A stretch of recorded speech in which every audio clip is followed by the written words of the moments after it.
Colleen Sklar graduated from University of Winnipeg with a degree in conflict resolution and international development. Her area of focus has been on creating new organizational structures and that can address the challenges faced today by governments, business, and organizations. Colleen is a strong proponent of the level engagement to build resilience into the future. Her leadership style focuses on building consensus and partnerships to create dynamic organizational processes that ensure that all voices are heard. She has worked closely with the provincial, local, and Indigenous governments, as well as NGOs, on a variety of projects aimed at building resilient and strong communities. So Colleen, last but not least, but the floor is yours. Thank you very much in being with us today. Well, good morning, and thank you, Joelle, and also to Leslie and all of my fellow panelists. It's always wonderful to get an update on all the amazing work that's going on, and your dedication. I'm very grateful for your dedication and all your hard work, especially over the last year. It's been very trying for everybody, so thank you. And as Joelle has said, my name is Colleen Sklar. I'm the Executive Director of the Winnipeg Metro Region, and I'm really grateful to have some time today just to present a little bit about the Plan 2050 process, kind of where we are very, very briefly. Also provide you with a bit of some information on how you can have your say on this process. And I hope by the end of the presentation, you'll be able to see how it clearly aligns with economic development and growth in the province of Manitoba. So Plan 2050 is the first regional land use and servicing plan for the Winnipeg Metropolitan region. And over the course of the Plan 2050 development, we've had conversations with many of you, and your comment and feedback is very important. And so we want to continue to keep those lines of communication open.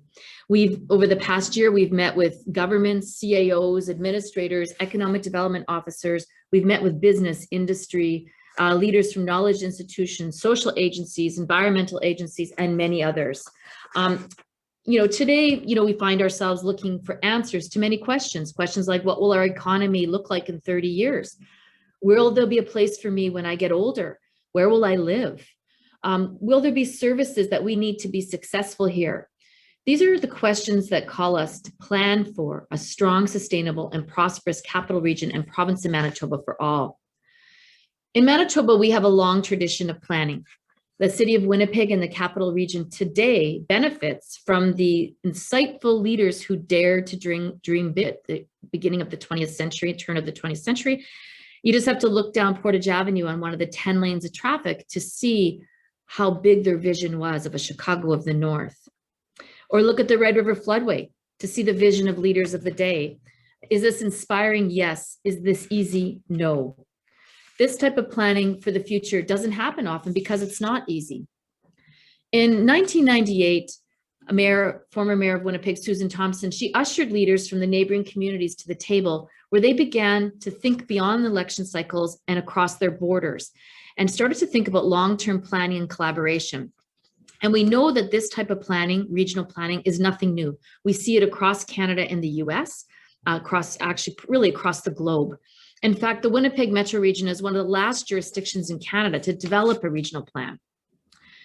Our current journey towards Plan 2050 started in 2015, when we engaged economist Jeremy High and top site selector Greg Wassmandorf to provide some insight on the way forward. And what they told us was the way that we plan and invest now was expensive, it was fragmented, and it was leaving our region at a disadvantage. They also said that we were missing out on current economic development opportunities that surrounding regions were realizing, the regions that had done the hard work of organizing themselves. So in 2019, the province of Manitoba provided a mandate to the Winnipeg Metropolitan region to undertake the unique and important responsibility of coordinating the first long-term land use and servicing plan, Plan 2050. And this was part of our getting ready to start to coordinate economic development at a high regional level. To get started, we engaged Dr. Bob Murray, a leader in regional thinking and planning, who helped regions like ours across Canada get themselves organized and transition to the global economy. Bob Murray provided us with clear direction in his report for the benefit of all. And Murray echoed High and Greg Worsmandorf's by saying that organizing our land use and servicing was the first step to getting our economic house in order. Today in our region, we have 106 different economic development plans, reports, documents, and strategies.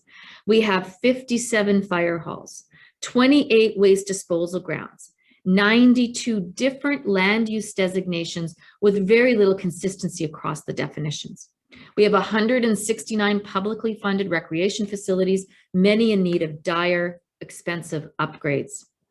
And I'm sure it comes as no surprise to anybody here today that much of our infrastructure, our roads, our bridges, our water, our wastewater, our broadband infrastructure requires significant investments that we compete for today and not plan for. So we understood that good data provided a strong, reliable foundation to start to build a successful plan from. So we engaged a team of planning experts. We reviewed hundreds of documents and studies from across the region. We commissioned reports on our water and wastewater servicing capacities, and we developed a comprehensive forecast for the region on population, housing, and jobs. We conducted extensive engagement with over 500 individuals and organizations, and we have over 1,000 touch points. This was all in an effort to start the planning process. An adequate supply of residential, industrial, commercial, and agricultural land is absolutely critical to support current and future regional growth. Well, we know that investments will be needed in infrastructure to supply high-quality services to growing communities. In essence, we learned that economic growth drives labor requirements. Labor requirements drive population growth drives housing requirements, then economic and population growth drives the need for residential, commercial, and institutional space. We also learned that by 2050, we will grow to 1.1 million people in our region. And we also know that the average age is increasing. We have an aging population. We know that we're forecasted to have 140,000 new jobs. And we know that business and industry grow where employers invest, where they have the infrastructure they need, the services and policies and the processes that support them. We know that we need to accommodate changing family sizes, migration, and an aging population across our region. We will have a need for 118,000 new homes in the region. And today people choose to live where their future looks bright, where they have job opportunities and vibrant places to live. We have found through our studies that we have an oversupply of both land designated for employment and housing in the excess of 3 and 4 times.